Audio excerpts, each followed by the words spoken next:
जब रावण उसे अपनी गोद में लिए जा रहा था तब वह अर्धनग्न थी, तब वह स्वयं अपने स्तन खोले हुए थी। अरण्यकांड सर्ग नंबर 54। वह उसके स्तनों और जादू भरी जांघों की प्रशंसा करने लगा। इन सब बातों से सीता की क्या प्रतिक्रिया रही होगी? क्या सीता ने रावण से घृणा की? क्या उसे अस्वीकार किया? क्या उसने उसे फटकारा? नहीं, बिल्कुल नहीं। रावण की इस समय सम्मानपूर्ण अगवानी की गई, स्वागत किया गया। वह राम से कहती थी कि तुम मानवीय गुणों से रहित मनुष्य हो, तुम आकर्षण शक्ति तथा हाव भाव से रहित हो, तुम उस स्त्री व्यापारी से अच्छे नहीं हो जो अपनी स्त्री को किराए पर उठाकर जीविका चलाता हो, तुम मुझसे लाभ उठाना चाहते हो। हेलो दोस्तों, मैं हूं आपका दोस्त रेवंत राम और आप देख रहे हो बागड़ी जान यूट्यूब चैनल। दोस्तों, आपने वाल्मीकि रामायण के बहुत सारे वीडियो मेरे साथ में देखे और इन्हें बहुत ज्यादा प्यार दिया, इसके लिए आपका तहे दिल से धन्यवाद। दोस्तों, आपको मैं बताना चाहूंगा कि अलग अलग भाषाओं में करीब 300 रामायणें लिखी हुई है, लेकिन दोस्तों इन सभी रामायणों के पात्र सेम है, कहानी लगभग सेम है, लेकिन घटनाक्रम कुछ न कुछ वहाँ पे बदला हुआ मिलता है। दोस्तों, इन्हीं में से एक रामायण है सच्ची रामायण, जो ईवी रामास्वामी पेरियार ने लिखी थी। दोस्तों, खास बात इस रामायण की यह है कि जैसा हमको वाल्मीकि रामायण के अंदर या फिर रामचरितमानस के अंदर या फिर अन्य किसी रामायण के अंदर राम सीता का चरित्र या लक्ष्मण का या भरत का या शत्रुघ्न का या फिर राजा दशरथ का चित्रण मिलता है, इस प्रकार का चित्रण इस रामायण में बिल्कुल नहीं मिलता है। दोस्तों, एक बात मैं इस रामायण के बारे में आपको और बताना चाहूंगा कि इस रामायण को ईवी रामास्वामी पेरियार ने पहले तमिल में लिखा था और इसका हिंदी अनुवाद है वो ललई सिंह यादव ने किया था। जैसे ही ललई सिंह यादव ने इस पुस्तक का हिंदी अनुवाद करके मार्केट के अंदर उतारा तो इस पुस्तक ने तहलका मचा दिया, यानी कि पूरी की पूरी ब्राह्मणवाद के खिलाफ आग लगा दी। दोस्तों, इसका परिणाम ये निकला कि इस पुस्तक के ऊपर केस कर दिया गया और इसकी जितनी भी प्रतियां थी उन सबको जब्त कर लिया गया। फिर ललई सिंह यादव ने इस पुस्तक की सपोर्ट में केस को लड़ा और जीता और जितनी भी जब्त की हुई प्रतियां थी वो सारी की सारी ललई सिंह यादव को लौटा दी गई और फिर बाद में इस पुस्तक को दोबारा मार्केट के अंदर उतारा गया। तो दोस्तों, ये पुस्तक है जो सुप्रीम कोर्ट से होकर के आई है और सुप्रीम कोर्ट ने इसके ऊपर मोहर लगाई है, तो इसको भी इतनी ही मान्यता दी जाएगी जितनी की अन्य पुस्तकें या फिर अन्य रामायणों को दी जाती है। तो चलिए दोस्तों, आज की इस वीडियो में मैं आपके साथ में इस रामायण के कुछ अंश है वो शेयर करूंगा और यहाँ पे सीता का जो चित्रण है वो किस प्रकार से वर्णन किया गया है, इसी बारे में आज का हमारा ये टॉपिक है और वीडियो है। तो आपसे रिक्वेस्ट करता हूँ कि आप इस वीडियो को पूरा देखें, हो सके तो वीडियो को लाइक कर दे और शेयर कर दे। और आइए जानते हैं सच्ची रामायण के अनुसार सीता का चित्रण कैसा था, चरित्र कैसा था और ईवी रामास्वामी पेरियार ने सीता के बारे में इस रामायण में क्या लिखा है। तो चलिए दोस्तों, वीडियो को करते हैं शुरू। दोस्तों, इस प्रकार से दिखती है कुछ ये सच्ची रामायण और यहाँ पे लिखा हुआ है, देखिए, पेरियार ईवी रामास्वामी। और पहले पेज पर आता है निर्णय सुप्रीम कोर्ट का। यहाँ पे लिखा हुआ है, यह पुस्तक सच्ची रामायण उत्तर प्रदेश सरकार के गेजेट दिनांक 20/12/1969 ईस्वी के अनुसार जब्त हुई।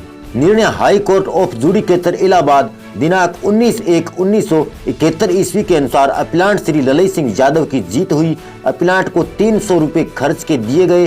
जब्तशुदा पुस्तकें सच्ची रामायण भी अपीलांट को वापस कर दी गई। फुल बेंच में माननीय सर्वश्री जस्टिस A.K. कीर्ति, जस्टिस K.N. श्रीवास्तव तथा जस्टिस हरीश स्वरूप थे, यानी कि 3 जजों ने इस पुस्तक को पास किया था। तो आगे अगर इस निर्णय के बारे में आप पूरा पढ़ना चाहो तो वीडियो को पॉज करके पढ़ सकते हो।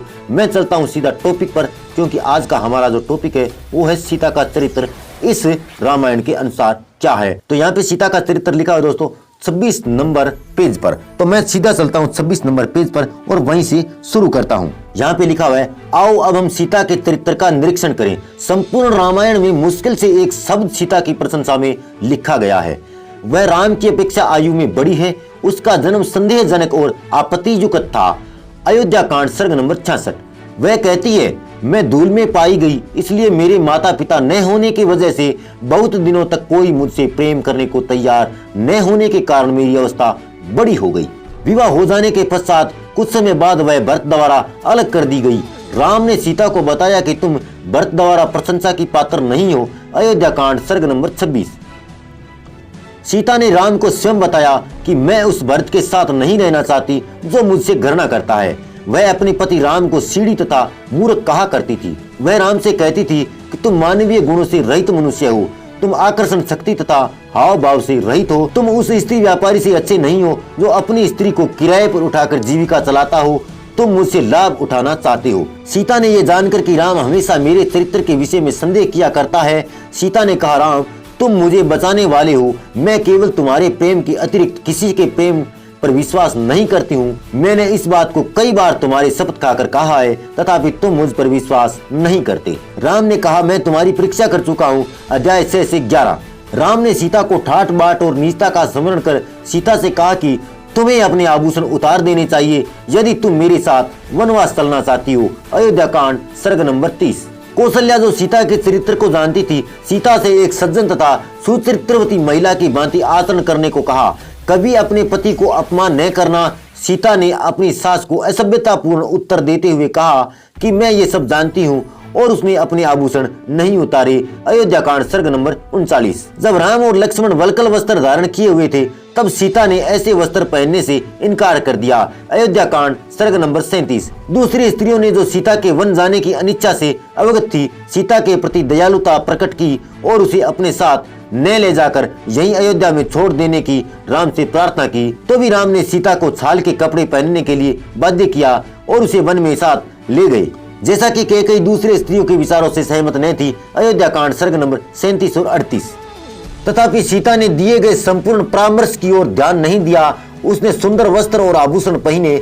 इससे स्पष्ट है कि व्रत सीता से घृणा करता था, और यह कि कई यह नहीं चाहती थी कि सीता अयोध्या में रहे। सीता को वन में ले जाने के यही उपरोक्त कारण है। वनवास जाते समय गंगा नदी पार करते हुए सीता ने गंगा नदी से प्रार्थना की थी कि हे नदी गंगा, यदि मैं सकुशल अयोध्या लौट आऊंगी तो मैं तुम्हें हजारों गाय और मदिरा शराब से परिपूर्ण बर्तन चढ़ाऊंगी। अयोध्या कांड सर्ग नंबर 52। वनवास में जब किसी सीता निकट भविष्य के खतरे से भयभीत होती तो वह मन में कहा करती थी कि मेरे दुखों से कई प्रसन्न और संतुष्ट होती होगी। इस प्रकार वह कई से अपनी शत्रुता प्रकट करती थी।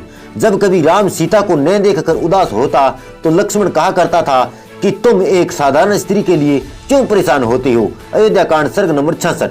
लक्ष्मण कहा करता था कि सीता का चरित्र आपत्तिजनक है। सीता ने देखा कि लक्ष्मण मुझे अकेला छोड़कर जाने में हिचकिचाता है। तब सीता ने लक्ष्मण पर बुरा प्रभाव डालते हुए कहा कि राम के जीवन को बचाने में लापरवाही करके मुझे फुसलाने के लिए तुम यहाँ देर कर रहे हो। क्या तुम राम के सच्चे भक्त होकर वन में आए हो? अर्थात नहीं, तुम लूचे तथा दगाबाज हो। तुम मेरे साथ भोग विलास करने के उद्देश्य से राम को मार डालने के लिए आए हो। क्या भरत ने इसी उद्देश्य से तुम्हें हम लोगों के साथ भेजा है? मैं तुम्हारी तथा भरत की इच्छा को कभी पूरा नहीं होने दूंगी।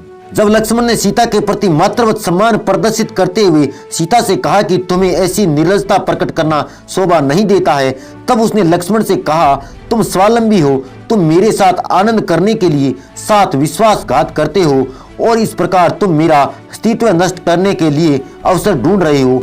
उपरोक्त दोनों संकेत अयोध्या कांड के 45वें अध्याय में देखे जा सकते हैं। रावण ने सीता को ले जाने के उद्देश्य से उसकी मनोस्थिति को बड़े ध्यान से देखा। उसकी सुंदरता को देख वह उसके ऊपर मोहित हो गया और उसकी ओर बढ़ा। वह उसके स्तनों और जादू भरी जांघों की प्रशंसा करने लगा। इन सब बातों से सीता की क्या प्रतिक्रिया रही होगी? क्या सीता ने रावण से घृणा की? क्या उसे अस्वीकार किया? क्या उसने उसे फटकारा? नहीं, बिल्कुल नहीं। रावण की इस समय सम्मानपूर्ण अगवानी की गई, स्वागत किया गया। बिना अपनी अवस्था के अधिक प्रकट किए उसने रावण के समक्ष अपने सुंदर यौवन की प्रशंसा की। अरण्यकांड सर्ग नंबर 46 और 47। जब रावण ने सीता को बताया कि मैं राक्षसों का प्रधान रावण हूँ, तब सीता ने उससे घृणा की। जब रावण उसे अपनी गोद में लिए जा रहा था तब वह अर्धनग्न थी। तब वह स्वयं अपने स्तन खोले हुए थी। अरण्यकांड सर्ग नंबर 54। दोस्तों, वीडियो बहुत बड़ी हो रही है और आपको पता है कि लंबी वीडियो इंटरेस्टिंग नहीं देती, इसलिए इस टॉपिक को हम इस रामायण के अनुसार अगली वीडियो के अंदर कवर करेंगे। तो दोस्तों, कैसी लगी आपको वीडियो कमेंट करके बता दें। अगर बागड़ी ज्ञान की वीडियो आपको पसंद आती है तो वीडियो को लाइक करें, शेयर करें और चैनल को सब्सक्राइब कर लेने के साथ साथ बेल आइकन को भी दबा दें। अगर आप इस वीडियो को फेसबुक पेज पर देख रहे हो तो पेज को भी लाइक अवश्य कर दें। मैं मिलूंगा आपसे अगले वीडियो में, तब तक के लिए नमस्कार।